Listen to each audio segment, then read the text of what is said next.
Hello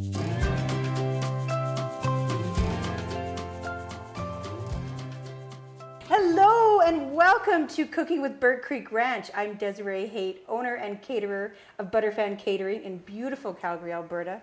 Today I'm with Kimberly Walkler and she's here to tell us a little bit about grass-fed beef. Can you tell me a little bit about where Bird Creek Ranch is and why it makes it so special? Bird Creek Ranch is a local family ranch. We're located south of Calgary, just off the Cowboy Trail, Highway 22. Country. Beautiful. And actually my great-grandparents settled there over 130 years ago. Wow. So it's a really special piece of land and piece of family legacy. We really take pride in our history of our ranching practices that focus on sustainable land use and the ethical treatment of our cattle.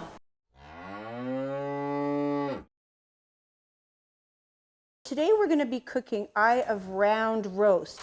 Now eye of round roasts come usually packed like this. You'll find them in the meat department. They're usually the least expensive cut of roast or meat you can buy. So that's, really that was my motivation when I started cooking this roast. When I was working at a grocery store as a kid, I'd have all my friends come over and we'd have pot roast for dinner. So the secret to any good meat, especially the cuts that are from the bottom of the cow, the plate area we call it, what we want to do is flavor this up. So it's tough, it needs time, and it needs flavor. So I call them flavor opportunities. Anytime you have a flavor opportunity, you take it. You take that opportunity.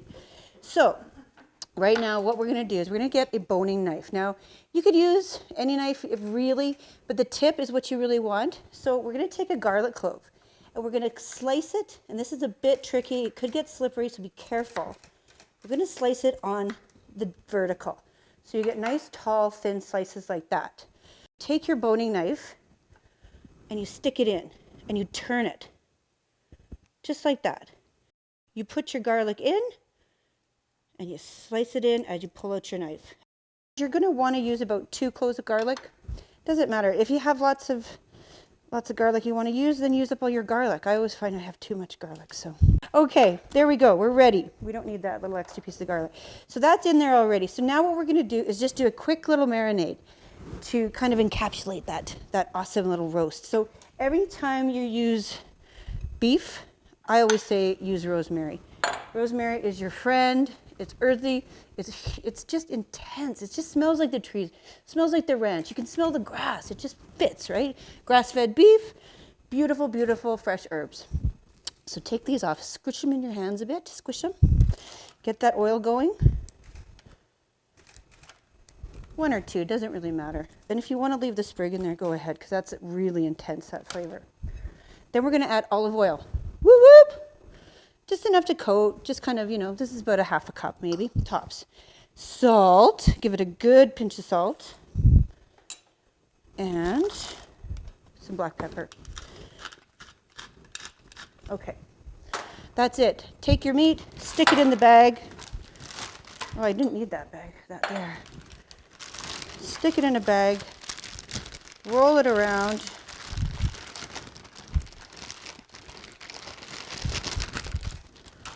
And then this is an important part.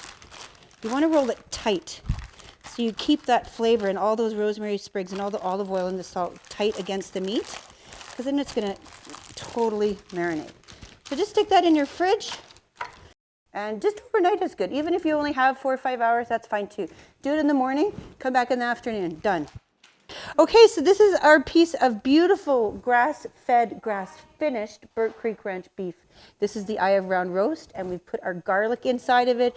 We've marinated it in rosemary and olive oil and a little salt and pepper. So we're ready to sear.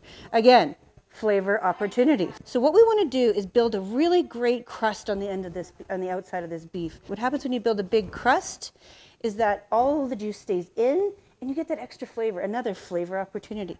So let's sear it. So that means hot pan.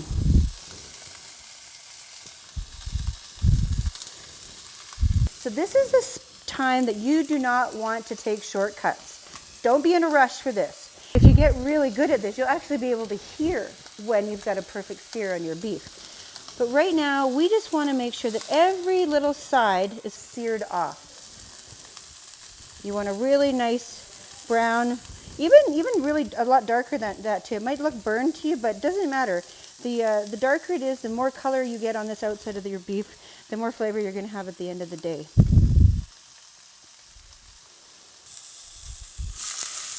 Okay, and the last side here, flip it over, get her done, and we can't forget to do each end, so we're going to take it and flip each end as well. Once you've seared it on all of the sides, you're just going to set it aside just for a moment. Okay, we've taken out our beef. We've got a smoking hot pan. I want to take a second to talk about carrots. Carrots. Taste your carrots. Taste your carrots. If you don't have a good carrot, your sauce is not going to be as good as it could be. Simple things again, flavor opportunities. Great carrots, great sauce, great gravy.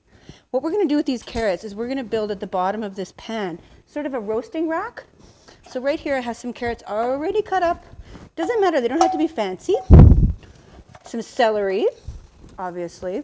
So the celery, the carrots, and the onions are the trifecta.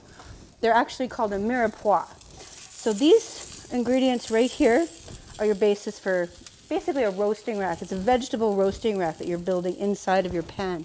So from there, you're going to take your beef that's already been seared off, put it right on the top there. Make sure it's low enough so you can still have a cover on your beef. Then you're going to add some beef stock. Ooh. About 2 cups. And about a cup of red wine. Oh. So we're not just making roast here, we're making roast gravy. So use wine that you like, use wine that you want to use wine that you want to taste, but make sure you use good carrots. I put in a little extra rosemary sprig. We're just going to cover this up, put it in a 250-degree oven for 3 hours. In the meantime, we have a roast all ready to go. It has been cooking for 250 for 3 hours, and oh, the house smells so good. Okay, our roast, we've just put down our roast. It's just come from the oven. We are going to just take it out right now very gently. I'm going to put it on a beautiful little bed of mashed potatoes. So the second part of this recipe I was telling you about is the gravy. So just take your vegetables in there and we're just going to kind of smoosh them down just to kind of get some more of that vegetable-y goodness in there and all that flavor kind of punched out of the roasted vegetables. Okay, so now I'm just going to strain it. You don't have to get too crazy about it. Just get the bigger chunks out of there. And then again, just kind of push it through your strainer.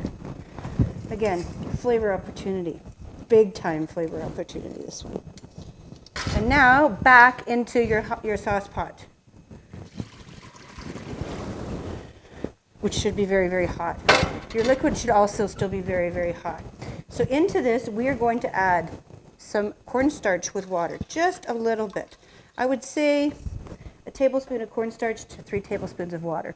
But all of these recipes are going to be on the website, so don't you worry. We're going to have it easily for you to access. A little bit of soy sauce. That gives you the umami. That gives you a real depth of flavor. Tomatoes. Tomatoes and beef, they go together so well, so well. So always, no matter any time you're making a beef gravy, add tomato paste. It just pumps up the flavor. Sugar. Balancing out a little bit of the tomato. It's always a secret ingredient. Anybody asks you, geez, why is it so good? I bet you 9 times out of 10, the chef put a little bit of sugar in it. So you're good to go there. Now just whisk it up. If you want, you could add a little bit more red wine. You could add a little bit more rosemary. You could do whatever you want. But we're going to put this back on the stove, bring it to a boil, and let it reduce, and it's ready to go.